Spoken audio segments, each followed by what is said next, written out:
O que está acontecendo com o One Piece é revoltante. Meu desabafo sincero. Bora ver aqui o que o Bruno Bandeira, o grande Bruno Bandeira, Bruno Flag, tá foda hoje. Vamos ver o que o Bruno vai falar. Dá play. Últimas semanas, uma coisa tem incomodado os fãs de One Piece. Como o Oda vem focando cada vez mais a história no Luffy e no Zoro até certo ponto e esquecendo os demais Mugiwaras do bando. Nesse vídeo, Eu acho que isso é um negócio mais ou menos desde o time skip, no sentido de pré-time skip, a história era importante do navio pra dentro. No pós-time skip, a história é do navio pra fora. Então, os personagens tiveram seus arcos. E aí agora é mundo, mundo, mundo, mundo, mundo. E em certos momentos o Oda manda bem, mas também tem certos momentos que o Oda, eu acho que ele tá perdendo a mão. eu queria debater com vocês sobre isso e tentar chegar numa conclusão se isso é mesmo Pro Bruno tá reclamando de One Piece, é porque a situação tá muito feia. verdade e se sim, por que isso está acontecendo. Porém, não antes você sabe de deixar o seu like e entrar pro meu bando se inscrevendo aqui embaixo com o sininho ativado. Estamos entrando na reta final da nossa campanha para reunir 900 mil tripulantes e eu preciso de você no meu bando pra gente alcançar essa marca ainda esse ano. Lembrando também que quem acompanha esse canal sabe que o verdadeiro One Piece são as camisetas. Ô, Insider, quando é que você vai me apoiar, caralho? Mas, Cadê o vamos lá, o patrocínio? motivo de eu estar fazendo esse vídeo é por causa dos últimos acontecimentos do mangá de One Piece. Estamos acompanhando o arco de Elbaf e recentemente tivemos o Chapéu de Palha, mais especificamente Nami, Usopp, Brook e Jinbe, sendo presos sem grandes dificuldades por uma personagem chamada Gunko. Essa personagem... Essa cena gerou confusão, né, no mangá. No nosso vídeo de análise a gente contou onde disse, calma, vamos ver o que vai acontecer depois. Mas como é uma série de fatores e de problemas que estão se acumulando, gera esse ponto de quebra, né? Mas eu acho que tem que esperar para ver o que vai acontecer ainda, tá? O Bruno é um dos primeiros a falar quando tem algo estranho? Não sei, eu não sei porque eu não posso acompanhar conteúdo de One Piece, porque senão eu fico muito influenciado. Gosto de ter o meu conteúdo, ver depois, ver em live, não na hora que acontece. Mas o Bruno é uma das personalidades centrais de One Piece no Brasil, né? Então, é muito engraçado ver quando ele, ou o Guto, ou o Evandro, ou o Chapéu de Palha soltam um vídeo. Eu sei exatamente quando o vídeo saiu, porque, tipo, os comentários dos meus vídeos, eu sou TV de One Piece. Os comentários dos meus vídeos, capítulo, né? Suponho que eu fui o primeiro. Aí tem gente falando A, B, C, D, variado, né? Aí do nada vem todos os comentários iguais. Eu falo, deixa eu ver quem soltou o vídeo. É sempre assim. É assim mesmo. Ai, ai. E é muito engraçado que às vezes o Guto ele faz uma teoria brincando, o povo leva muito a sério. Pô, o Guto ele fez uma teoria do meio zoeira, da época do MF, onde o Joy Boy que aparece é ser o Luffy que viaja no tempo. É o Luffy do futuro que tá ajudando o Luffy do passado e tal. Cara, apareceram umas 7 pessoas nos meus comentários me xingando de burro da minha análise, porque, obviamente, era o Luffy do futuro. E elas não falaram brincando, kkk, falaram sério, tipo, não foi só isso que ela falou o argumento, pegando o que o Guto falou e extrapolando, sabe? Eu fiquei de... Quem que falou isso? Aí eu fui ver, vi o vídeo do Guto, e não tem nada a ver com o que as pessoas estavam falando. A forma que o Guto fala é, tipo, muito mais de boa, mais leve e tal. Guto cravada, sei que. É uma teoria da conspiração. E o povo já pega como verdade e mete os xingamentos nos comentários. É muito estranho.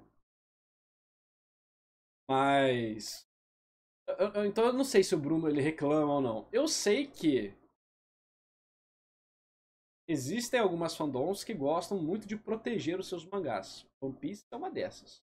A galera protege demais o que não precisa. Tudo bem proteger quando tem uma injustiça. Né? Inclusive, eu sempre defendo o início de One Piece, falando que One Piece é bom desde o primeiro capítulo. Teve aqui a saga, né, com o Reage Carlos e tal. One Piece foi bom depois do capítulo 300. Não, One Piece é bom desde o capítulo 1. Narrativamente, pelo menos. Então, assim, eu sempre defendo o que eu vejo de errado. Mas eu sei que, pelo menos a percepção que eu sempre tive, e que eu ainda tenho hoje em dia, é que os criadores de conteúdo de One Piece demoram pra virar o leme do barco, entendeu? Tipo, pra eles começarem a fazer a curva, já tem que estar muito ruim. Senão eles vão continuar defendendo. Até não poder mais. Não sei se são os criadores de One Piece ou a comunidade de One Piece em geral que tem isso, mas um é reflexo do outro no final, né? Então se a comunidade tá sempre passando pano, os criadores também vão diminuir a quantidade de crítica e se focar em outra parte. É natural que isso aconteça. Senão você fica comprando briga à toa. Eu acho muito engraçado. Quando eu participei de algumas lives, né, no canal do Mangaqê, ou do Bruno, ou do Chapéu de Palha, ou do Cronosfera, quando tinha o evento, né? E a volta e meia no chat tinha alguém xingando, pedindo pra me tirar dali porque eu só criticava o One Piece. Uma fandom que tem uma parte incrível, um grupo exemplar de fãs que consomem e vão atrás, é muito legal. Mas tem uma partezinha que é meio... A gente zoa com a seita do alvejante, né? Mas pra mim a seita verdadeira é a seita de One Piece. Personagem que compõe os Cavaleiros Sagrados possui a fruta da seta, com a qual ela consegue predeterminar os seus próprios movimentos e os de terceiros através de setas que funcionam como vetores de movimento. Como essa era uma habilidade inédita, o bando A mística do Oda Gênio fez os caras se levar a qualquer coisa, porque o furo de roteiro vai ser justificado. Com a teoria de que o erro do capítulo seria a fruta do Loki. Nossa, esse eu lutei contra o tempo todo. Fui xingado, muito xingado nos meus vídeos. Teve gente que fez react torcendo o nariz porque eu tava falando, achando que eu tava me sentindo superior. No final eu tava certo, né? Saiu a edição física com os erros corrigidos. Acabou sendo pego de calças arriadas e foram capturados e presos sem grandes problemas por ela. No review, eu comentei com vocês que isso era um clichê clássico de todo o arco de One Piece em que parte do bando é preso ou derrotado por um determinado tempo até que todo o bando consiga se reunir no final do arco. A gente já viu Zoro, Usopp e Brook sendo presos naquela jaula na Ilha dos Tritões e deixados para morrerem afogados, e quando se trata A parte é muito ruim. do Luffy, a gente já viu ele ser preso em 90% de todos os arcos de One Piece. Por exemplo, ele ficou com os pés presos no concreto lá em Arlong Park, foi preso com o Smoker em Alabasta, foi novamente preso... Ser preso em si não é um problema específico. O Luffy e os outros personagens. O problema é o que acontece como acontece, e o tempo que fica e pra que serve. Às vezes você sente que é só artificial, às vezes você sente que é bem feito. O personagem, o povo preso na gaiola lá em Island é uma bosta. Mas aqui não tanto. Em Alabasta também é conveniente de certa forma, mas passa. Acho que depende. Mas enfim, vamos ver o que eu falo. Preso com o Smoker em Punk Hazard, inclusive, um detalhe que pouca gente dá importância é que o Luffy chegou a ser derrotado pelo Caesar Clown mesmo quando ele já tinha acesso ao seu Gear 4. Então, ver os Mugiwara sendo presos não é bem uma novidade pra gente. Então, na teoria, a gente deveria estar acostumado com isso, mas então, por que dessa vez isso incomodou? Mas assim, né? Ele deu o quê? Quantos exemplos? Suponha que ele deu 6 exemplos. One Piece tem 1140 e poucos capítulos. 6 exemplos. É quase que alguém sendo preso a cada 200 capítulos. Alguém ser preso a cada 200 capítulos é alguém ser preso a cada... Aqui. E 200 capítulos são 200 semanas. Cada mês tem 4 semanas. 50 meses. Ontem 12 meses. É alguém ser preso a cada 4 anos. Não é necessariamente... Não é algo repetido. Né? Não é tão presente quanto parece. Pelo Caesar Clown mesmo quando ele já tinha acesso ao seu Gear 4. Então, ver os Mugiwara sendo presos não é bem uma novidade pra gente. Então, na teoria, a gente deveria estar acostumado com isso, mas então, por que dessa vez isso incomodou tanto os fãs de One Piece? Existe um motivo e é por isso que eu disse no vídeo passado que o buraco era bem mais embaixo. Quando se trata de desenvolvimento de personagem, eu acho importante que quando estamos falando de One Piece, a gente separe esse desenvolvimento em duas partes. O desenvolvimento em batalha, ou seja, os novos poderes, power-ups, etc. One Piece nunca fez bem, isso de passagem. E o desenvolvimento pessoal. One Piece sempre fez bem para um cacete. Ou seja, a personalidade, maturidade e as ações dos personagens. Idealmente os dois são feitos ao mesmo tempo. O One Piece acaba fazendo é que assim, ele apresenta um personagem... Assim, desenvolvimento de personagem, ele é desenvolvido em todas as formas. A forma que o personagem luta representa quem ele é. A forma que o personagem conversa também. A forma que ele dorme. A forma que ele chora. Tudo isso faz parte do personagem. Essas mudanças fazem parte do desenvolvimento dele, personagem, e desenvolvimento narrativo. O negócio é que o One Piece, pela estrutura da história, ele tem a decisão correta de fazer você ler o seguinte. Apresenta o personagem, tem um arco dedicado a ele. A gente tem o primeiro arco de personagem dele sendo resolvido ali. Então começa um novo grande arco contextual que vai ser focado novamente em algum ponto específico da obra. Então o personagem ele se desenvolve muito em um curto período de tempo. E aí ele fica sem arco até... sem arco que tipo, tem um arco estático, mas não é o caso. Então, sem arco até um momento relevante. Tudo bem que a gente imaginou isso por causa do Sanji. Mas Sanji, Bharat, nada, entre aspas, né? Nada, Dressrosa. Só que, o Ano é Zoro. Foi. Egghead é Frank. Não foi. O Baf vai ser o Usopp. Tá?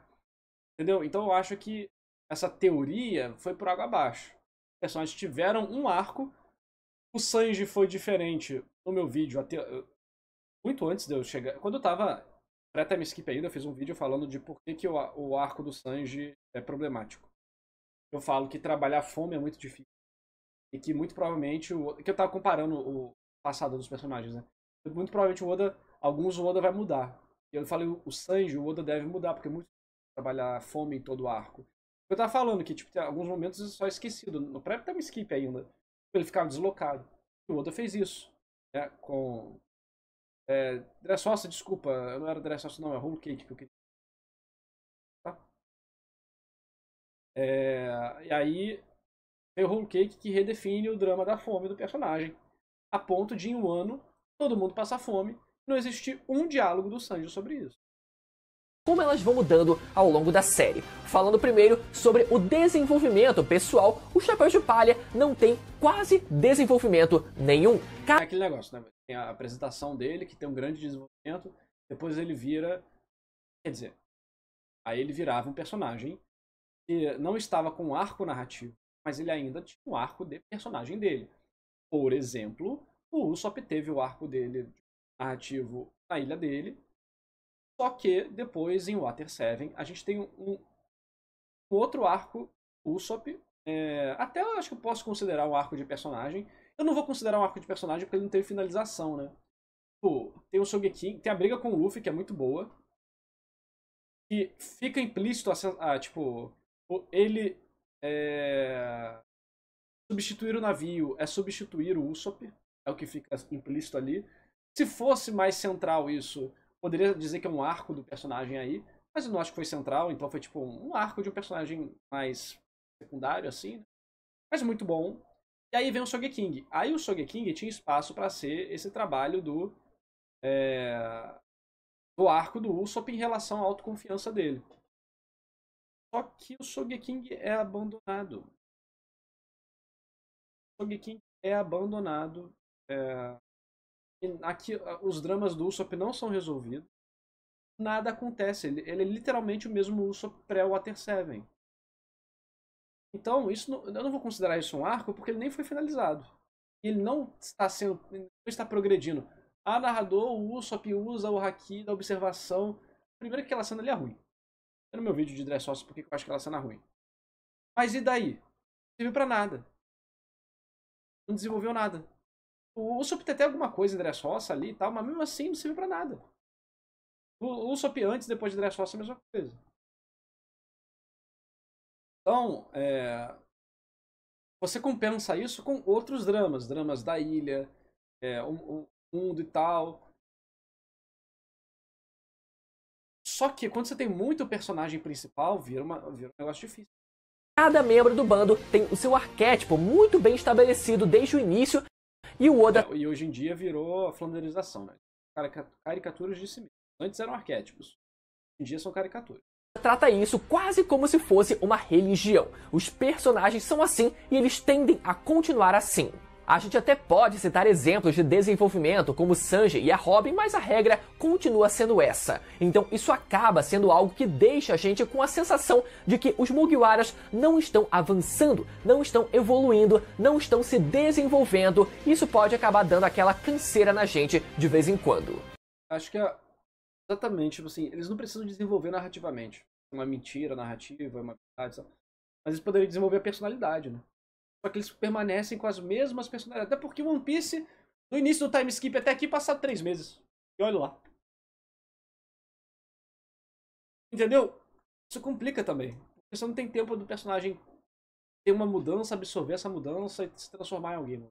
Porém, o que mais incomoda todo mundo certamente é o desenvolvimento em batalhas. Afinal, ainda estamos falando de um Battle Shonen, em que os conflitos são resolvidos na base da porrada.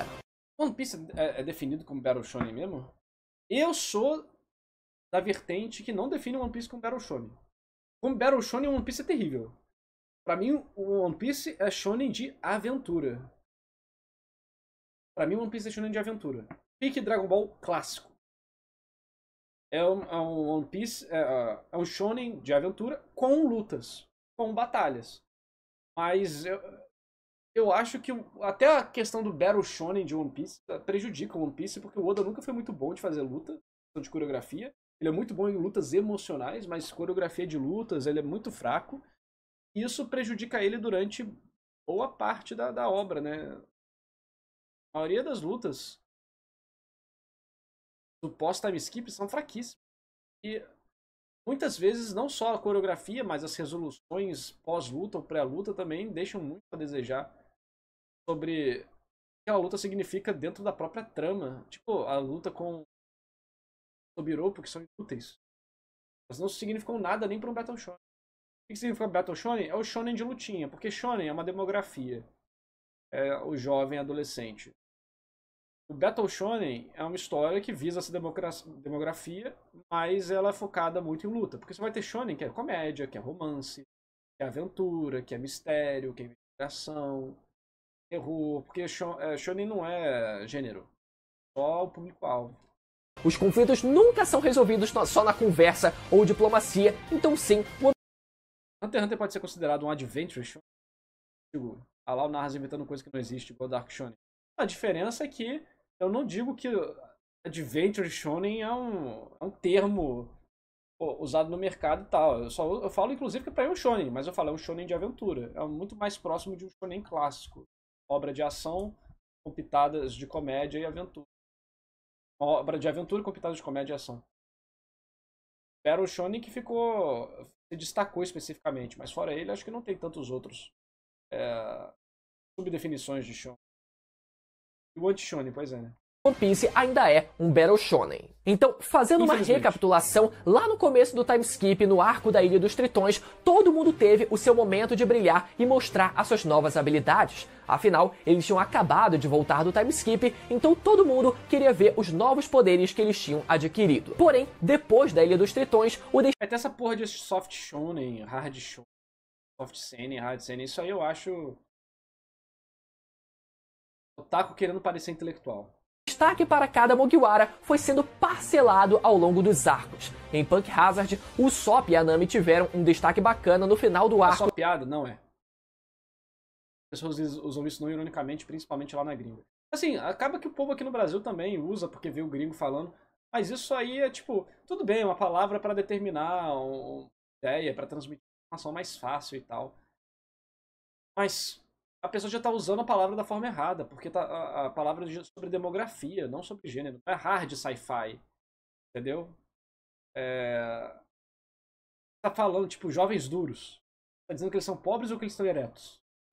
Derrotando o lendário Búfalo e a Baby Five, o Zoro foi um monstro arrebentando a Monet, mas foi aqui que o Sanji, por exemplo, começou a passar um pouco de vergonha contra o Verbo, o demônio do bambu. Esse cara era foda demais, pelo amor de Deus. Já em Dressrosa, o Usopp teve o seu grande momento ao despertar o seu hack da observação e derrotando a Sugar. Isso depois, de ter se acovardado todo e quase ter pulado do barco. O Zoro novamente teve um destaque absurdo, lançando aquele corte... O Zoro tá totalmente fora de controle. Totalmente fora de controle. surreal contra o Eu tenho pena de quem faz... Mentira, eu tenho pena não. Eu tenho pena de quem faz Power Scale de One Piece. Eu não tenho não. Milgras, o Doom, que eu... Podem se fuder. De graça. De graça. Vamos se fuder.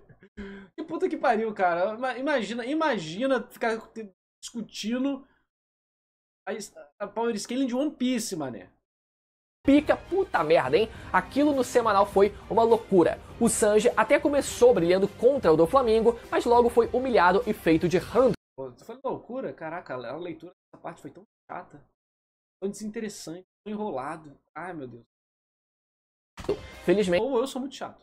Ele ainda teve alguma dignidade quando liderou o bando contra o navio da Big Mom pouco tempo depois. Mas o resto do bando teve um destaque quase nulo nesse arco. No máximo o Brook derrotando a Jorah, quem é que lembra dela? Já o arco de Zou foi mais um arco de transição sem grandes batalhas. Solado, Zoro solado aí, ó. Pra nenhum Mugiwara, então vamos pular pra Holy Cake Island. Nesse arco, apesar do personagem principal ser o Sanji e o drama do arco girar em torno dele, o foco das batalhas girou muito mais em torno do Luffy, quando ele decidiu ficar para enfrentar o Katakuri numa das maiores batalhas de todo o mangá de One Piece. De fato, eu acho que de coreografia essa é a melhor batalha que tem.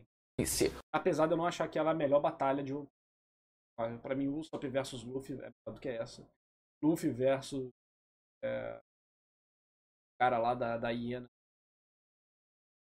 que era da tripulação do Flamengo, melhor do que essa. É só um soco, mas pra mim é uma das melhores lutas de... O Sanji até participou de um combo com o Luffy contra a Big Mom, mas o foco ainda era majoritariamente o Luffy. Durante a fuga da Big Mom, o resto do bando fez um excelente trabalho em grupo, com a Nami fritando a Big Mom, o Brook cortando o Zeus e ainda espiando a calcinha dela. O Brook, inclusive, foi alguém que teve um destaque grande por ser um counter da fruta da alma, e o Jinbasso dando um soco na barriga que chegou a abortar o filho que ela estava esperando e ainda velejando o Thousand Sunny no... Que isso, Bruno Bandeira? meio daquela tsunami criada pela Big Mom. Então, um ótimo trabalho em grupo. Que frase foi essa, mano? Coisa amaldiçoada. Coisa terrível. E todas sendo cenas de batalha muito memoráveis para a história. Já em Wano, foi quando a coisa deu um salto maior para... A batalha contra a Big Mom eu acho legal, mas eu acho mais legal ainda a solução do Sanji, né? Fazer o bolo e fazer ela dormir. Isso mostra como o Sanji é especial e coisas que só ele poderia fazer e vencer, né? Uma coisa que não é muito valorizada pelos fãs de Power Scale, mas ali quem venceu foi o Sanji. É legal, tipo, valoriza demais o personagem, dá um momento pra ele, destaca ele, a função, as atitudes dele, a moral dele. Para a maioria dos Mugiwaras, o Luffy aprendendo 2 hacks avançados e despertando a sua forma do Gear 5, o Zoro ganhando uma nova espada e se tornando o Rei do Inferno, o Sanji despertando os genes mutantes da... O Zoro virou o Rei do Inferno, aconteceu alguma coisa mesmo? Tipo... Aconteceu alguma coisa? Ou o Zoro continua a mesma coisa de sempre depois? Eu não lembro, tipo, ele despertou e tal, mas... Despertou o quê? Nada. Rei do Inferno baseado em confiança. Pois é, né? Os caras... Ô, Bruno, você tá atacando teoria como se fosse fato. Como assim, mano? Não aconteceu nada. Literalmente cena do Zoro. O que aconteceu aí? Não aconteceu nada. Não aconteceu nada. Germa Double Six e gerando chamas azuis, a Nami...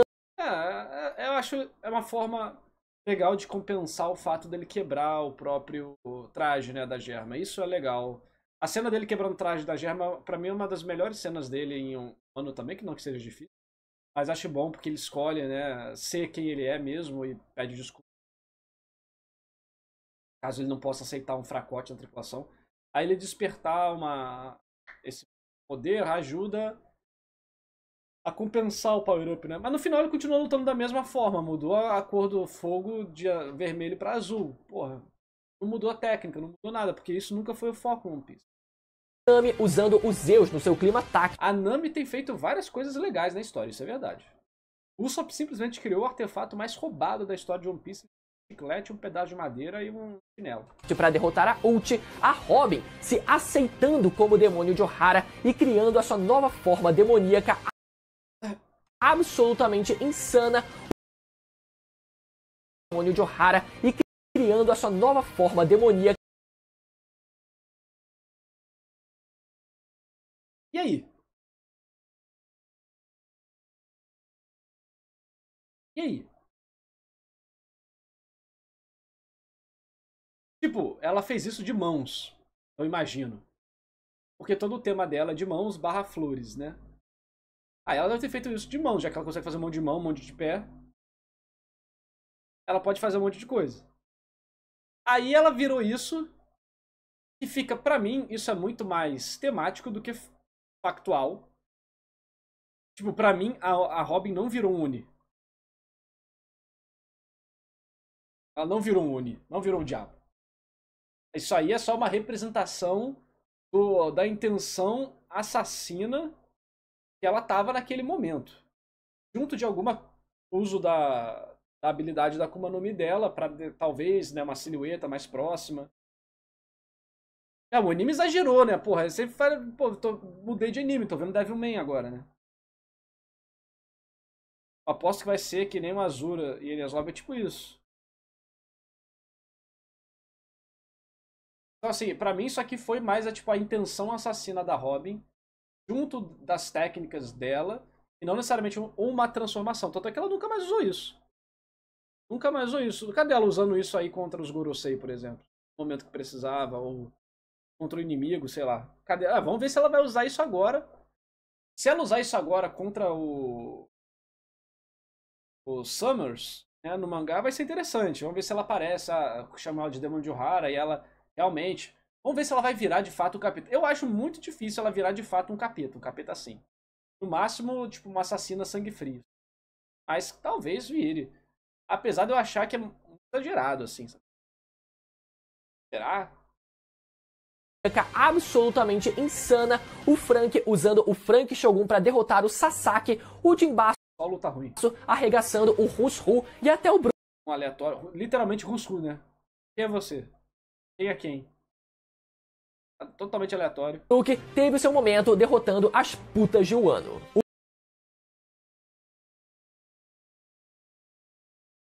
Arregaçando o Rushu e até o Brook teve seu momento derrotando as putas de Wano. O Chopper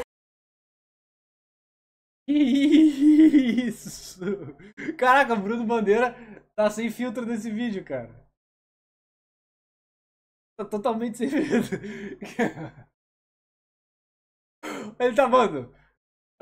Mano, ele falando que bateu na. Ele fala. Bruno, você tá falando com gosto, pô. Tipo, não. Ele deu um socão na Big Man e abortou o filho que ela tava esperando. Não! O Brook foi lá e bateu nas putas de Wano. Eu não posso dar play durante mais tempo, porque senão eu tomo copyright. Caraca, mané. o Rushu e até o Brook teve seu momento derrotando as putas de Wano. Esse personagem errando do caralho, né? Nossa. Ai, mano, me lembra de... Mano, eu só não soltei o vídeo de Wano ainda porque... Tô com tanta preguiça. Ter que analisar esse arco.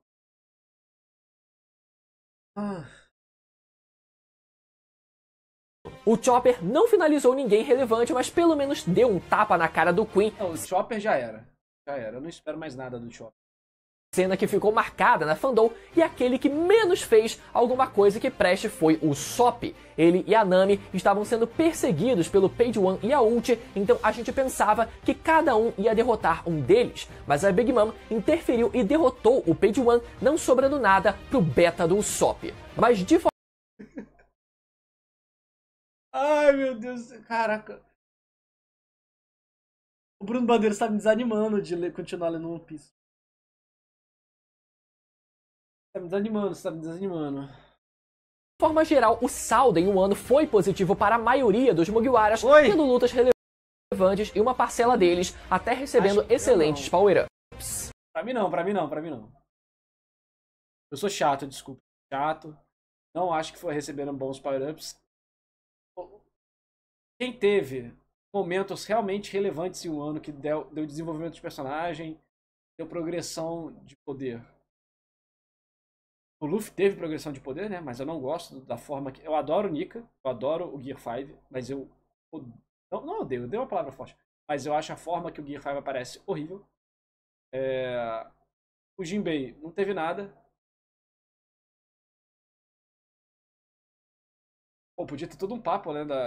O Kaido tava escravizando o povo e tal. E o Rus representar isso.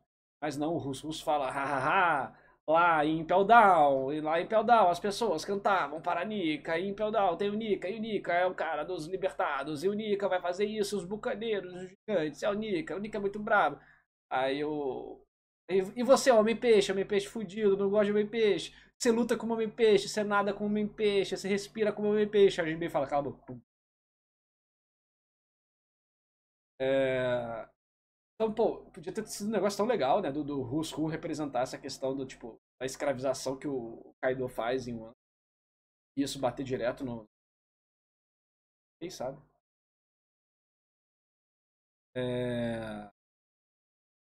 A Robin... A Robin, ela tem partes legais, que ela vira uma espiã, né? Ali no início do arco, que é bem legal. No ato 2 eu acho que também tem isso. No ato 2 também. É legal que ela vira uma espiã, isso é interessante. É uma aplicação muito boa da personagem. E o G7 e o G8 já fez isso. Mas acho que aquela pegada é muito boa. Podia acontecer mais. A Nami. A Nami tava lá, foi presente, fez coisa. Teve um momento legal, de fato. Ok. Ela tá presente em muitas cenas e tem cena emocional, falando que não vai... do Luffy, não vai negar o sonho do Luffy e tal. Com o Usopp sendo bosta de novo, sendo o mesmo Usopp de sempre. Usopp sem palavras, né? O que mais? O Zoro.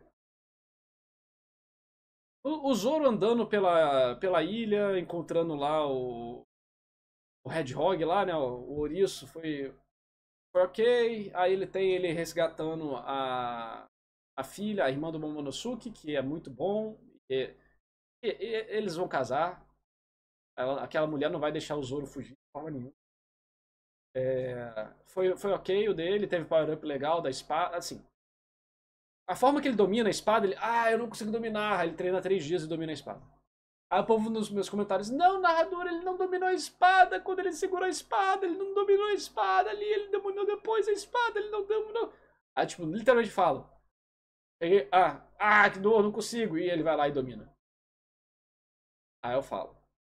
Você acha que o argumento de ele treinou por 3 dias antes de ir pra Nigashima e assim dominou a espada é um bom argumento? Você merece um tapa na orelha. Mas ninguém nem escutou, né? Deu pausa, ele ficou, sendo que o que eu tava fazendo ele pegou, segurou, não consigo, e aí dominou. Não que seja, tipo, literalmente no mesmo momento, só que teve esforço real. Mas ali o Zoro, malucão, né? Fortão e tal. É uma luta... No anime foi mais visualmente chamativa, né? No mangá, ok. Pra mim, a melhor luta dessas aí foi do Sanji com o Queen, porque envolve coisa emocional, desenvolvimento de personagem e tudo. O Sanji não tem nada a reclamar dessa parte. O Chopper já era, it's over. O Frank... O Frank também é meu... O Frank não tem nada com nada no arco todo. O Frank não tem nada com nada em um monte de arco já, né? Coitado.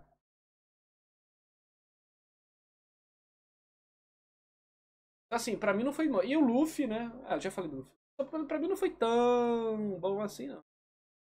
Já no arco de Egghead, a gente realmente só teve migalhas, sendo a maior migalha uma cena que mostra a Nami, o Sop, o Brook e o Chopper salvando a Robin do Gorosei Saturno. O Sanji até conseguiu dar um chute na cara do Gorosei da espada. O Gorosei bosta, mano. Tipo, mesmo que eles sejam fortes, a forma que eles foram apresentados e executados não foi benéfica para eles. Não os tornou imponentes e interessantes. Mas no geral, poderia ter tido muito mais destaque contra o Kizaru, por exemplo. Aí teve o Brook. O Brook...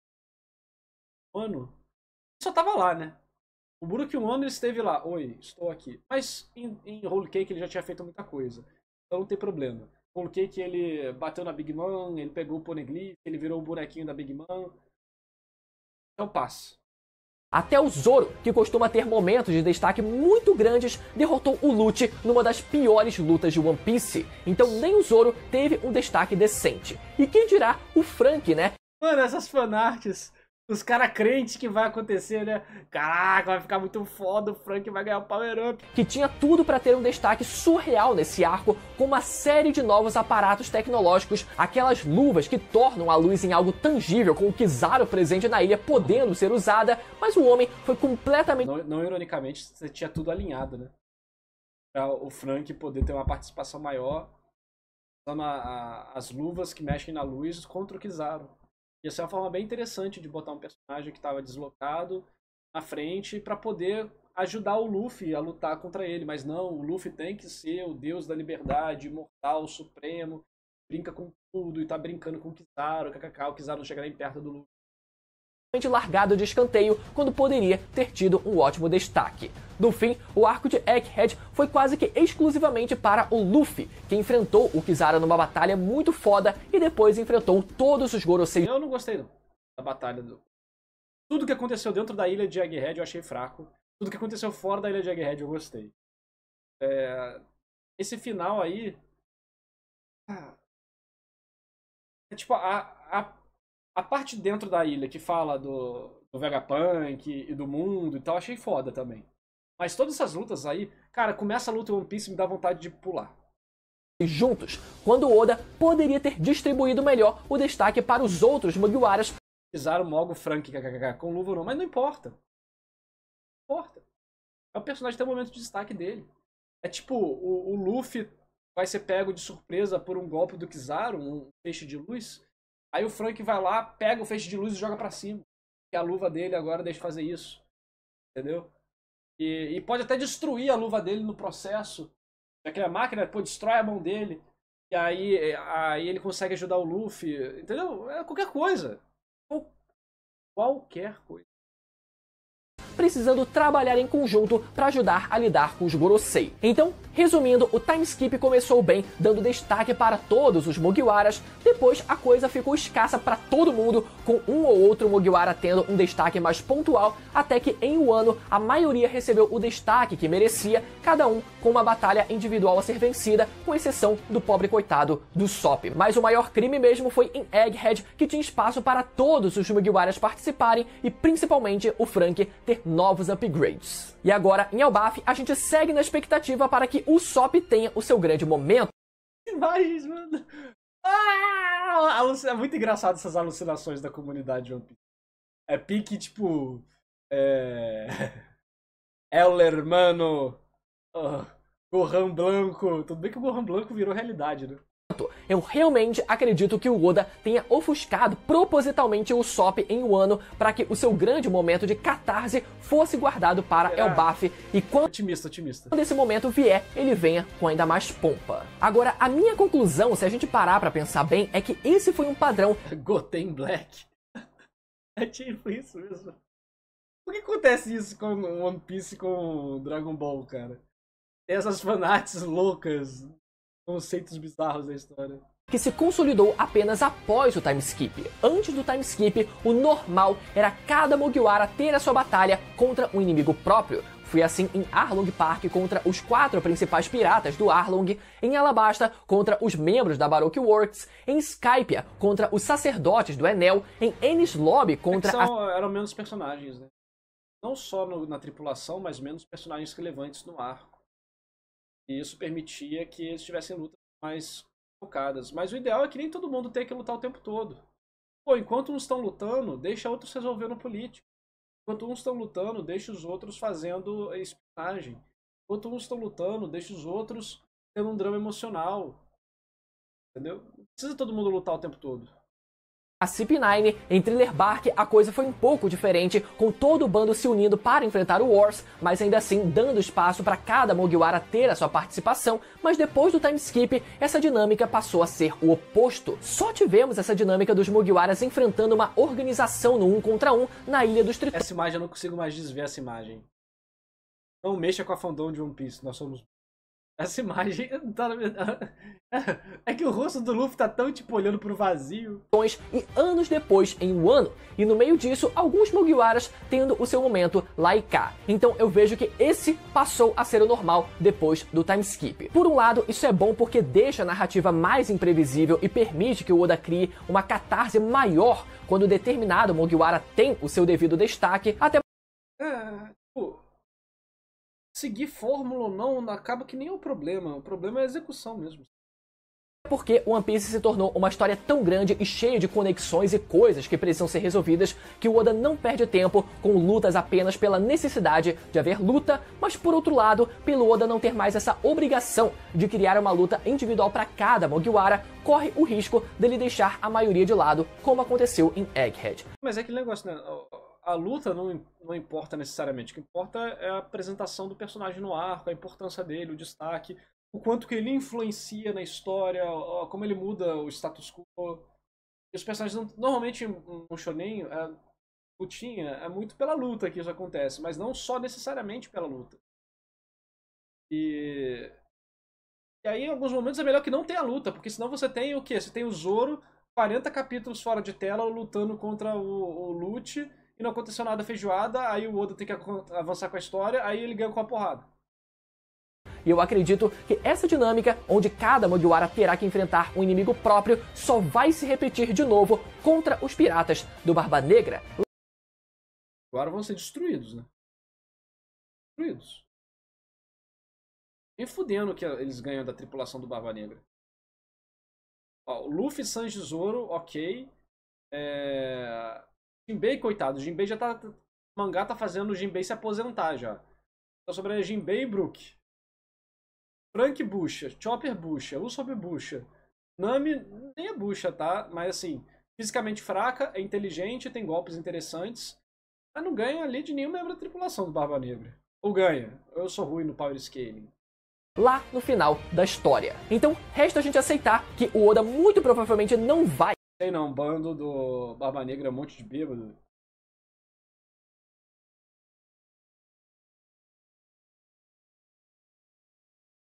São mais fortes, hein? dar destaque para todo mundo em todo o arco aceitar que o bando só deve ter... Pô, mais fortes, assim, eu acho que eles... É que a gente não sabe o poder de todo mundo, né? Bota aí, Barba Negra empatado com o Luffy. Os outros, Zoro e Sanji ganham. Fato, sempre vão ganhar. Quer dizer, o Sanji ultimamente a gente não sabe, né? Mas foi que ganha. Brook, Jinbei, neutro.